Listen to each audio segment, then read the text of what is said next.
이런 큰 병원에서 수술을 받으면 비용이 엄청 들 거야.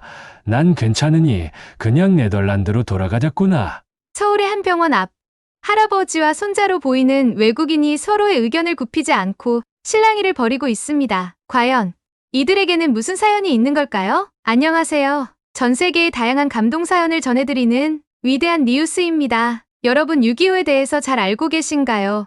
한국에서는 대부분 6.25라고 부르지만 세계에서는 보통 코리아워 한국전쟁이라고 부릅니다. 혹시 이 한국전쟁에 참여한 국가가 몇 개인지 아시나요? 바로 16개 국가입니다. 생각보다 많은가요? 아님 작나요? 하지만 다시 한번 생각해보면 지구 반대편에 있는 잘 알지도 못하는 나라의 자국 청년들을 희생하면서까지 도와준다는 결정은 결코 쉬운 결정이 아닐 것입니다. 이렇게 한국을 위해서 피를 흘린 고귀하고 숭고한 많은 사람들이 있었는데요. 오늘 위대한 뉴스에서 소개해드릴 사연은 풍차와 튤립의 나라로 유명하면서 바로 한국전쟁과 관련이 있는 네덜란드의 참전 군인에 관한 사연입니다. 사연자를 대신해 제가 읽어드리겠습니다. 안녕하세요. 저는 네덜란드 암스테르담에서 작은 카페를 운영하고 있는 파인 요스텐입니다. 오늘 이렇게 사연을 보내게 된 이유는 저희 할아버지가 한국과 특별한 인연이 있기 때문입니다. 제가 어린 시절 우리 가족은 경제적 어려움 속에서 살았습니다. 저희 부모님은 제가 어릴 때 돈 문제로 자주 싸우시고 결국 제가 5살 때 이혼을 하셨습니다. 저는 아버지를 따라서 지내게 됐는데 일을 하러 나가실 때면 할아버지께서 저를 주로 돌봐주셨어요. 할아버지는 늘 인자하신 모습으로 저를 돌봐주시고 놀아주셨어요. 잠들기 전에는 침대에서 항상 본인의 경험을 이야기해 주셨죠. 동화책이나 소설책도 좋았지만 저는 할아버지가 해주시는 생생한 경험담이 무척이나 좋았답니다. 어느 날 할아버지께서는 지구 반대편의 조용하지만 신비로운 작은 나라, 한국이라는 곳에 대해서 이야기해 주셨어요. 그때 한창 미국과 소련을 중심으로 민주주의와 사회주의의 격렬한 이념전쟁이 진행 중인 냉전시대였고 그 이념전쟁이 실제 전쟁으로까지 이어진 게 코리아워라고 하셨어요. 당시 네덜란드 정부는 파병이 곤란한 상황이어서 처음에는 파병을 거부했다고 합니다. 하지만 네덜란드 국민들은 파병을 해야 한다고 생각해 민간 주도로 한국참전지원병 임시위원회가 생길 정도로 참전에 대한 여론이 형성되었다고 해요. 당시 이름도 위치도 잘 모르는 남한을 지원하기 위해 참전 지원한 네덜란드 청년들의 숫자가 1000여 명 정도 됐다고 합니다. 저 지원자 중에 저희 할아버지도 있었답니다. 할아버지는 자유를 수호하고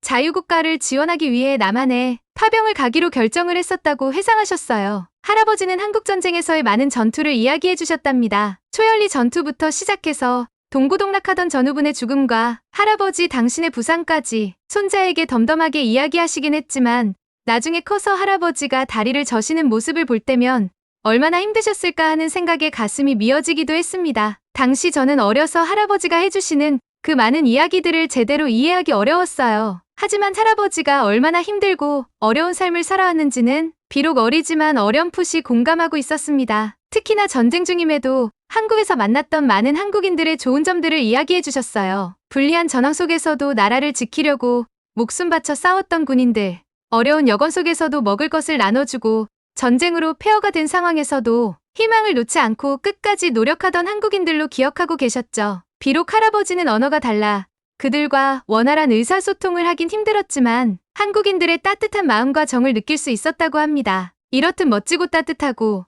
책임감 있고 늘 긍정적인 할아버지의 영향으로 어려운 가정환경 속에서 저도 열심히 살 수 있었습니다. 그 결과로 지금처럼 작은 카페를 운영할 수 있었고요. 그렇게 모든 것이 잘 되는 것 같았습니다. 할아버지의 부상당한 다리에 불현듯 통증이 찾아오기 전까지 말이죠. 어느 날 할아버지가 주무시던 중에 다리에 극심한 통증을 느끼셔서 잠에서 깨시고 힘들어하신 날이 있었어요. 그 이후부터 할아버지의 다리에 극심한 통증이 생겼습니다. 늘 웃으시면서 이건 내 영광의 상처야 라고 말하셨지만 통증이 시작되니 할아버지의 얼굴에서 고통을 숨길 수가 없었습니다. 제가 할아버지의 상처를 봤을 때 모르는 사람이 봐도 치료가 필요해 보일 정도였어요. 한국전쟁 당시에 좋은 치료를 받기란 불가능했었고 네덜란드에 귀국한 뒤에도 경제적인 사정과 본인 삶에 열중하시느라 제대로 된 치료를 받아본 적도 없는 것 같았습니다. 할아버지께서는 늘 괜찮다, 영광의 상처다라고 웃어 넘기셨지만 통증이 시작되고 다시 살펴본 상처는 제대로 된 치료가 필요해 보였습니다. 그렇게 가슴 한켠에 할아버지 상처를 생각하면서 열심히 카페 일을 하던 중 한국인 관광객이 할아버지의 절뚝거리는 모습을 보고 관심을 보였어요. 자신은 한국에서 병원을 운영하고 있고 다리를 저는 모습이 자신의 할아버지가 생각나서 이야기를 드려봤다고 말이죠. 지금은 관광객으로 온 상태라 치료가 어렵지만 언젠가 꼭 한국에 와서 자신의 병원에 방문해 치료를 받아보라면서 자신의 명함을 주고 떠났습니다. 저와 할아버지는 한국으로 가는 경비나 시간, 치료비 등을 생각해봤을 때 엄두가 나지 않았습니다. 그치만 저는 꼭 할아버지의 상처를 치료해드리고 싶었어요. 하지만 현실적인 문제가 저를 가로막고 있었습니다. 할아버지는 늙어가서 그런 거라고 신경 쓰지 말라고 하지만 매번 몰래 진통제를 드시는 모습을 보면 그럴 수가 없었습니다. 저는 그 한국 관광객 의사분의 연락처를 가지고 있었기 때문에 염치불구하고 저와 할아버지의 상황에 대해서 장문의 편지를 보냈습니다. 솔직히 그 한국인이 저희 사정을 고려해 줄 거라곤 생각도 안 했지만 지푸라기라도 잡고 싶은 심정으로 메일을 보냈어요. 우리 할아버지의 상처가 지금의 대한민국을 수호하기 위한 한국전쟁에 참전해서 얻은 영광의 상처라고 지금도 늘 자유를 수호하기 위해 한국전쟁에 참여한 사실을 자랑스럽고 영광스럽게 생각한다고. 할아버지는 영광의 상처라고 하지만 손자의 입장에서는 할아버지의 건강을 위해 치료해드리고 싶지만 한국으로 갈 경비나 치료비가 현실적인 장벽이다라는 식으로 제 사연을 담담하게 써내려갔습니다. 사실 답장도 기대를 안 했고 지푸라기라도 잡는 심정으로 보냈기 때문에 저는 또 까맣게 잊고 카페 일을 열심히 하고 있었습니다. 생각해보세요. 누가 관광 때 잠시 만난 외국인에게 친절을 베풀 수 있을까요? 그렇게 잊고 2달이 지났을까요? 저희 카페로 한국의 국가보훈처라는 곳에서 연락이 왔습니다. 한국전쟁 참전 용사분들을 한국으로 초청하는 프로그램의 대상자로 선정되었다면서요. 저는 영문을 몰랐습니다. 왜냐하면 전 그런 프로그램이 존재하는지도 신청한 적도 없었기 때문이죠.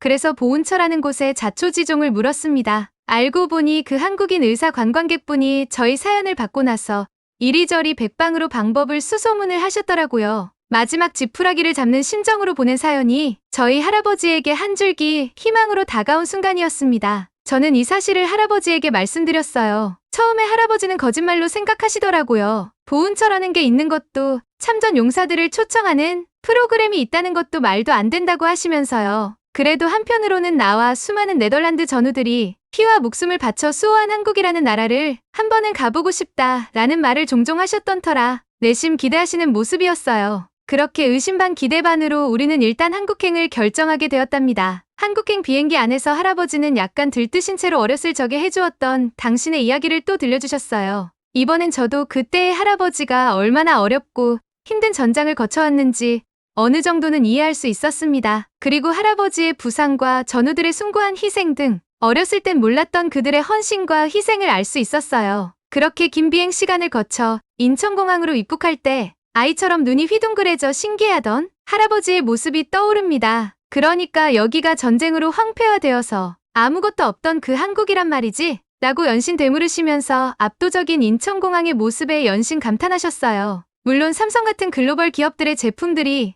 네덜란드에도 진출해 있지만 할아버지가 실제 한국을 방문한 건 한국전쟁 이후 처음이니 천지개벽이라고 생각하시는 것도 무리는 아니었습니다. 그렇게 우리는 국가보훈처에서 계획한 일정에 맞춰 전쟁기념관, 유엔묘지, 광화문과 인사동 등 여러 곳을 둘러볼 수 있었어요. 한국 방문 일정 중 하이라이트는 우연치 않게 저희 카페를 방문하시고 이렇게 할아버지를 위해서 이 모든 것을 주선해주신 의사 선생님과의 만남이었죠. 카페에서 해주셨던 말처럼 그 의사 선생님은 한국에서 꽤 큰 병원을 하고 계셨어요. 할아버지는 대뜸 이런 의료시설에서 수술을 받게 되면 비용이 엄청나게 비쌀 것 같다고 절대 수술을 안 받겠다고 하셨습니다. 그랬더니 의사 선생님께서 저희 할아버지에게 선생님께서 알지도 못하는 한국이라는 나라를 위해 머나먼 이국만리에서 전쟁에 참여하셨는데 선생님과 전우분들의 희생이 아니면 전 지금 한국에서 의사도 못했고 한국이 이렇게 잘 살지도 못했을 거라고. 그리고 사실 저희 할아버지께서도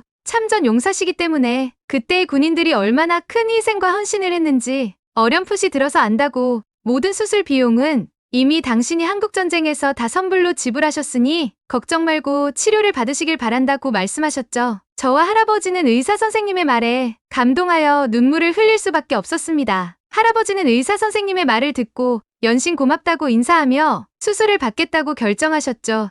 다행히 수술은 매우 성공적으로 끝났습니다. 수술 이후 회복을 하면서도 수많은 간호사와 병원에서 만난 분들이 할아버지가 참전 용사라고 하면 연신 고개를 숙이며 감사하다. 당신 덕분에 우리가 이렇게 살 수 있다고 인사해 주셨어요. 할아버지는 당연히 해야 할 일을 했을 뿐이라고 한국이 이렇게 잘 살게 된 건 그저 한국인의 성실함과 노력 덕분이라고 손살이 치셨습니다. 그러면서도 저와 단둘이 있을 땐 전쟁으로 쑥대밭이 됐던 나라가 이렇게까지 발전한 모습이 너무나 감동스럽고 나와 내 전우의 희생을 헛되지 않게 만들어준 한국인에게 감사하게 생각한다고 하셨죠. 우리는 그렇게 발전된 한국의 모습, 의료기술 등을 통해 행복과 건강을 얻어 네덜란드로 돌아왔습니다. 저는 그 한국 여행 이후에 카페에 방문해 주시는 한국 관광객들을 볼 때마다 뭐라도 더 챙겨드리려고 노력하고 있습니다. 한국에서 느꼈던 정문화나 한국의 식당에서 받은 서비스 문화도 좋았지만 무엇보다도 의사 선생님이 저희 할아버지에게 해주셨던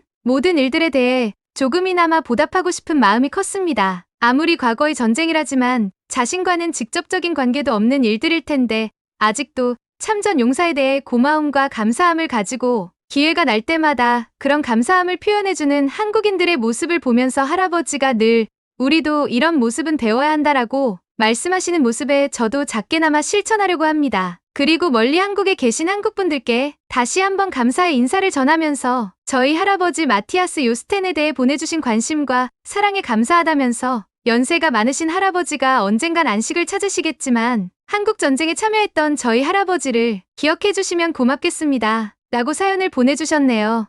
오늘의 사연 파인 요스텐 씨와 마티아스 요스텐 씨의 이야기 어떠셨나요? 비록 2023년 현재를 사는 우리와 한국 전쟁이 직접적인 연관은 없을지라도 과거 한국을 위해 많은 도움을 준 국가들에게 여전히 감사함을 가지고 기억하는 것도 매우 중요한 일이라고 생각합니다. 비단 외국 참전 용사뿐만 아니라 조국을 수호하기 위해 희생과 헌신해주신 대한민국 참전 용사분들께도 이 자리를 빌어 감사와 존경을 드립니다. 구독자분들이나 시청자분들도 살아오면서 도움받은 분들이나 주위에 감사한 분들께 이 영상을 공유하시면서 감사를 표현하는 하루가 되시면 어떨까요? 오늘의 사연은 여기까지입니다. 위대한 니우스의 사연이 마음에 드셨다면 구독과 좋아요 알림 설정을 잊지 마시고 앞으로도 위대한 니우스에 가슴 따뜻해지는 사연 함께 해주시기 바랍니다. 긴 영상 시청해주셔서 대단히 감사합니다. 위대한 니우스였습니다.